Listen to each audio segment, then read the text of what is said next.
सियोन की पुत्री, आनंद का गीत गा। इस्राएल, जयकार करो। यरूशलेम की पुत्री, सारे हृदय से आनंद मना।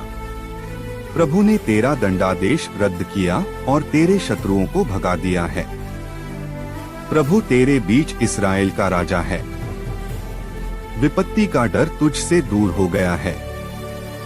उस दिन यरूशलेम से कहा जाएगा, सियोन, नहीं डरना, हिम्मत नहीं हारना। तेरा प्रभु ईश्वर तेरे बीच है। वह विजयी योद्धा है। वह तेरे कारण आनंद मनाएगा। वह अपने प्रेम से तुझे नवजीवन प्रदान करेगा। वह उत्सव के दिन की तरह तेरे कारण आनंद विभोर हो जाएगा। मैं तेरी विपत्ति को दूर करूंगा, मैं तेरा कलंक मिटा दूंगा। अथवा पहला पाठ, रोमियो 12:9-16। आप लोगों का प्रेम निष्कपट हो। आप बुराई से घृणा तथा भलाई से प्रेम करें। आप सच्चे भाइयों की तरह एक दूसरे को सारे हृदय से प्यार करें। हर एक दूसरों को अपने से श्रेष्ठ माने। आप लोग अथक परिश्रम तथा आध्यात्मिक उत्साह से प्रभु की सेवा करें। आशा आपको आनंदित बनाए रखे।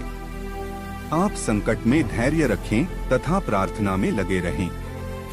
संतों की आवश्यकताओं के लिए चंदा दिया करें और अतिथियों की सेवा करें।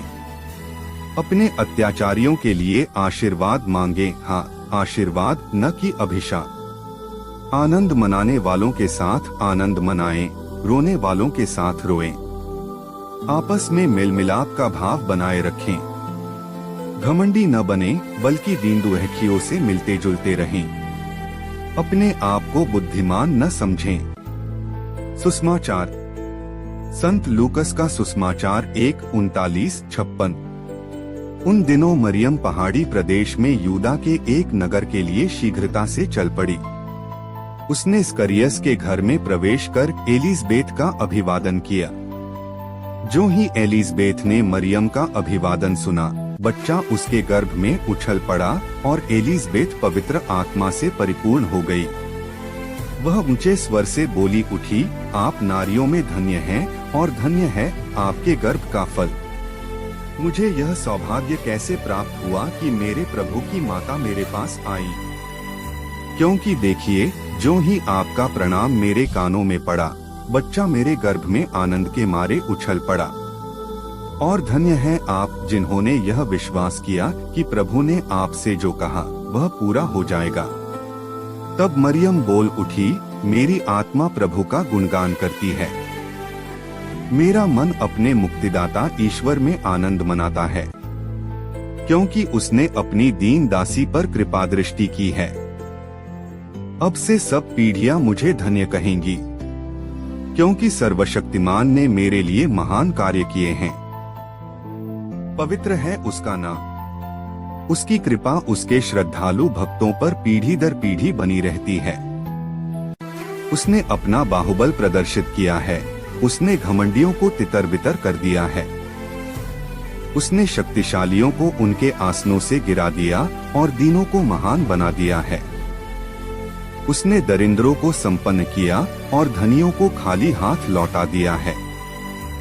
इब्राहिम और उनके वंश के प्रति अपनी चिरस्थायी दया को स्मरण कर उसने हमारे पूर्वजों के प्रति अपनी प्रतिज्ञा के अनुसार अपने दास इस्राएल की सुध ली है। लगभग 3 महीने एलिजबेथ के साथ रहकर मरियम अपने घर लौट गई। मनन चिंतन। आज माता कलिसिया माता मरियम और एलिजाबेथ की भेंट का पर्व मनाती है। हम जानते हैं कि मई का यह पूरा महीना माता मरियम को समर्पित था, और इससे बढ़कर और अधिक सौभाग्य की क्या बात हो सकती है कि इस महीने का समापन भी माता मरियम के पर्व के साथ हो। जब स्वर्गदूत के द्वारा माता मरियम को पता चला कि एलिजाबेथ जो बांझ कहलाती थी वह भी गर्भवती है और यह उसका 6वां महीना है, तो वे शीघ्र ही चल पड़ी। क्या एलिजाबेथ ने कहला भेजा था कि मुझे मदद की जरूरत है, इसलिए मेरी मदद के लिए आ जाओ? ऐसा क्या था कि माता मरियम बिना बुलाए ही मदद के लिए चल पड़ी? हम जानते हैं कि उन दिनों यात्रा करना कितना जोखिम भरा था। उस समय आज के जैसे आधुनिक और सुरक्षित वाहन नहीं होते थे।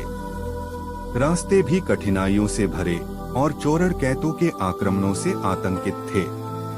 पहाड़ी पर चढ़ना उतरना आसान नहीं था, लेकिन फिर भी माता मरियम सारी जोखिम उठाते हुए एलिजाबेथ की मदद करने के लिए चल पड़ती है। जब किसी को मदद की जरूरत हो और न पूछे जाने बावजूद कोई जोखिम उठाकर उनकी मदद करने के लिए तैयार हो जाए, यह ईश्वरीय गुण नहीं तो और क्या है।